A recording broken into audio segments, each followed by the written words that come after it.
That feeling awareness is called intuition. It's the space that is in between your left and right brain, and it's not driven by our five sensory perceptions. We have to get behind our sensory perceptions and get into that heart space. And in that place, in the middle, is intuition. Yeah. I'm good enough. I like, for me, parts of my intuition when I really started meditating, that I realized I understood the feeling, I understood the world of my grandparents who were long dead, but I understood what they were going through.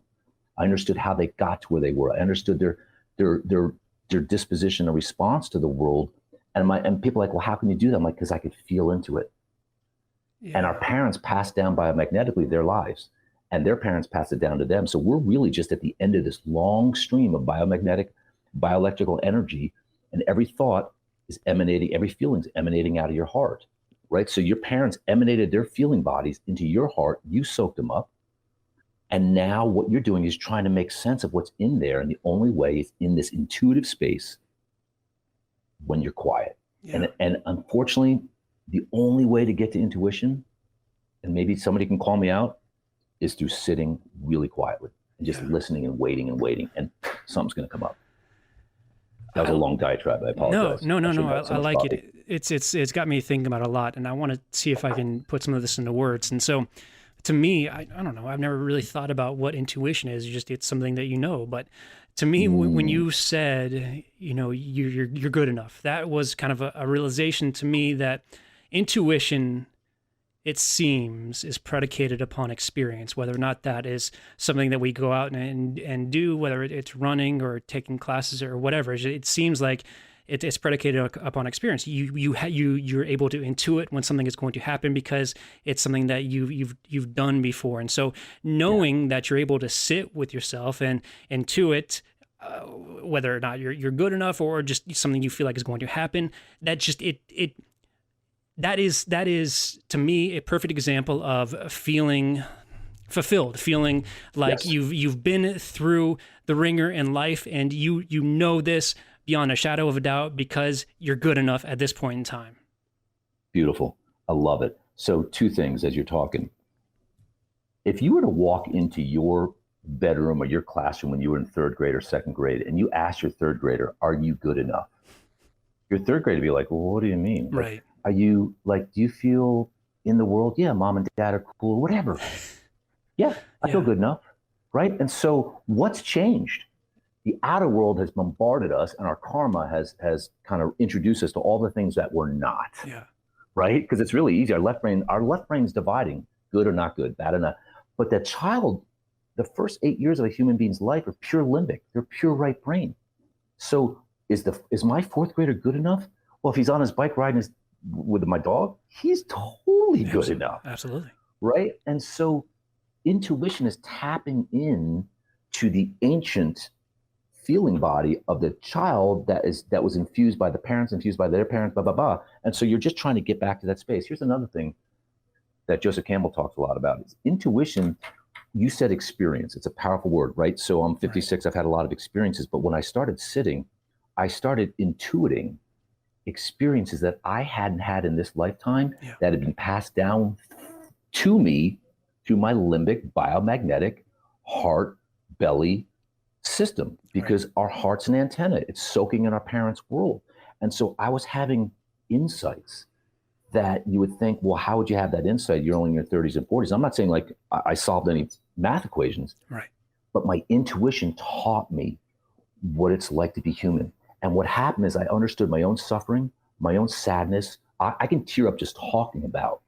I didn't have a sad life. I had a great life, but I inherited from my relatives this kind of morose little bit of sadness. And so that was preventing me from being whole in my life, because I had inherited the sadness and I didn't understand it. And when I started catharting it and letting it up, it all changed. I realized that every human being goes through the exact same things, just different versions. And so I was just like everybody else. That the guy that cut me off, he's angry because he's sad that he lost his grandmother. You know, the wife that's dismissing you and being a jerk, she's doing that because she's feeling somehow less than, because of her inner experience, and she's just throwing it out at you, and you have no control of it. Yeah.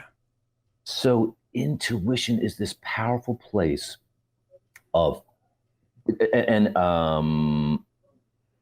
Jane Roberts says this in her book, Seth Speaks, powerful book written in the 70s. She says, a truth has a biomagnetic resonance to it, that when you get to a truth, Trey, you actually have a shift. Yeah. There actually is a scientific electron shift when you're like, oh, everybody's the same. Everybody, like, you just, and what happens is that's happening in your belly and your heart, and it sends the signal up to your rational brain, and your rational brain's like, good call, you're right. And you have a shift. Like, the rational brain gets the information to this intuitive location, which is heart, belly, and midbrain, and it goes, you're right, everybody's the same. Yeah. And so then the rational starts acting differently because of what's been infused and come up from the intuitive place. Yes. That makes perfect sense. And this may be a horrible example, but to me, when we talk about intuiting experiences that we have not had in this lifetime, let's say you've had a perfectly normal and healthy childhood growing up, and yet you become this masterful artist who paints these sad and morose images, but it comes to you from a feeling that you have trouble understanding. So to me, that's bringing those two pieces together. And I may be completely off base about that. No, you nailed it. You nailed it. You know, if you kind of didn't believe in prior lifetimes, you look at someone like Mozart and all these great savants who by the time they're 3, 4, or 5, they're like, okay, that they didn't learn that from their parents. That came in with them.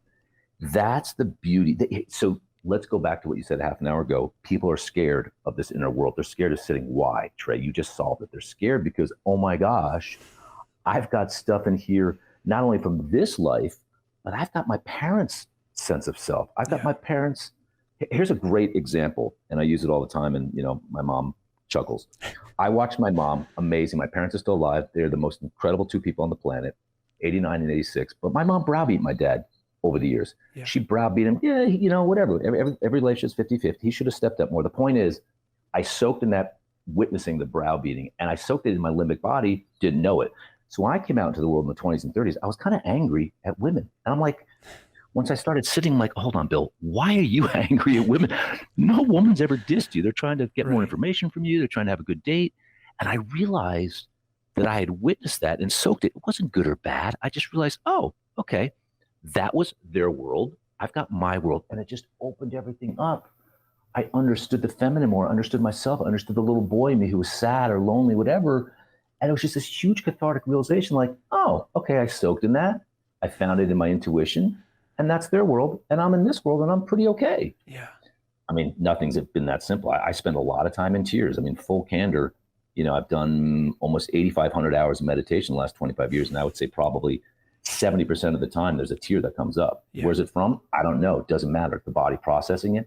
And there's nothing better than a good 10-minute tear, and I feel like I've like just jogged 2 miles and drank a coffee. The energy that comes from behind the cathartic and opening up the sadness electrons in the body is so powerful. That is an elixir. Yeah. Touching your sadness and longing brings the greatest joy. I believe you never get the greatest joy and to fully complete your life until you unearth all the longing and sadness and you bring it up and you're like, wow, because the joy is that much bigger. The Mosaic Life podcast is available on Apple Podcasts, Spotify, or wherever you get your podcasts. Check out the full show notes at themosaiclifepodcast.com and sign up for the Circle newsletter for exclusive access to podcast content.